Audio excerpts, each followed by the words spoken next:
بسم اللہ الرحمن الرحیم۔ السلام علیکم دوستو ناظرین۔ دنیا کے سب سے پہلے طاقتور بادشاہ نمرود کو جب لنگڑے مچھر نے مارا۔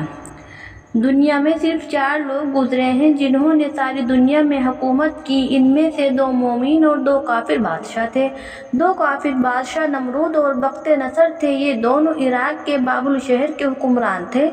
قریب 50,000 سال پہلے کی بات ہے۔ حضرت نوح علیہ السلام کے بیٹے شام کی اولاد کنعان کا نمرود نامی بیٹا عراق کے بابل شہر میں حکومت کر رہا تھا۔ نمرود ہی سب سے پہلا بادشاہ تھا جس کی حکومت ساری دنیا پر قائم تھی۔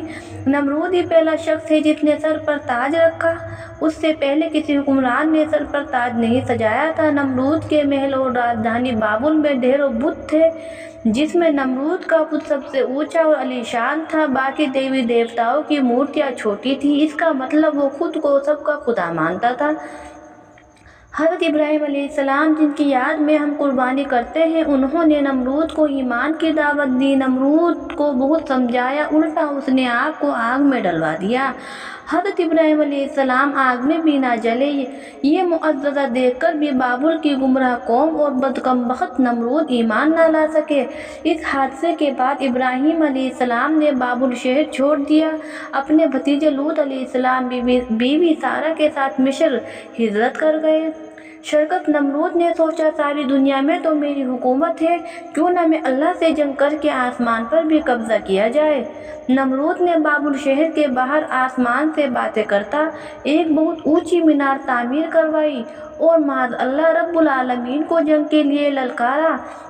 اللہ ہر کسی سے گفتگو تھوڑی نہ کرتا ہے۔ نمرود نے لوگوں کو بھڑکایا، دیکھو میرے للکارنے پر بھی خدا نے جنگ نہیں کی، لہذا میں ہی خدا ہوں۔ یہ دیکھ کر بابل کی عوام نمرود کو خدا مان کر سجدہ کرنے لگی۔ جنگ کے لیے للکارنے پر اللہ نے نمرود کے محل میں فرشتے کو نصیحت کے لیے بھیجا۔ ظالم نمرود نے نصیحت پر کان نہ ڈھیرے، الٹا گھمنڈ میں آ کر اللہ اور فرشتوں سے جنگ کا اعلان کرنے لگا۔ فرشتوں نے اسے 3 دن کی مہلت دی تاکہ نمرود جنگی ساز و سامان اکٹھا کر سکے۔ 3 دن بعد نمرود جو ساری دنیا کا بادشاہ تھا، دنیا کے کونے کونے سے فوجیں اکٹھے کر کے میدان میں آ چکا۔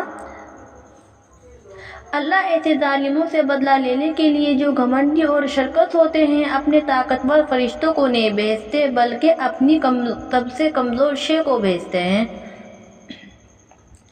تاکہ گھمنڈی کا گھمنڈ چور چور ہو سکے۔ لہذا اللہ نے نمرود کا لشکر کا سامنا کرنے کے لیے مچھروں کی فوج بھیج دی۔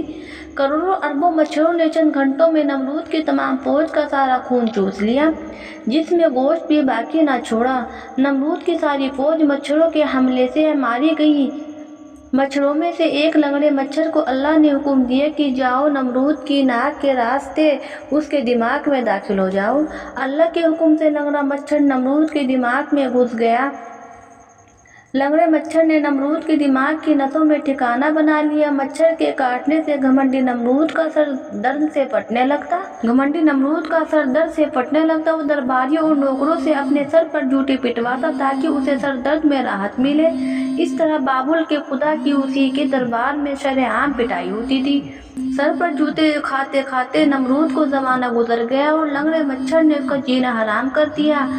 آخر ایک دن دماغ کی نس پھٹنے سے اس کافر اور گھمنڈی بادشاہ کا ہمیشہ کے لیے خاتمہ ہو گیا، جو خود کو خدا مانتا تھا، جسے اللہ نے صرف ایک معمولی لنگڑے مچھر سے مروا دیا۔ اللہ جب کسی کو حکومت دیتا ہے تو اسے عوام کا خیال رکھنا چاہیے، انہیں گمراہی میں نہیں ڈالنا چاہیے۔ حکمران حکومت ملنے پر سرکشی اور گھمنڈ نہ کرے، ورنہ اللہ ایسے شرکت اور گھمنڈی کو چاہے وہ ساری دنیا کا سب سے طاقتور حکمران ہی کیوں نہ ہو، ایک معمولی اور حقیر مچھر سے بھی مروا سکتا ہے۔ سب کو السلام علیکم۔ ویڈیو اچھی لگے تو پلیز لائک اور شیئر ضرور کریں۔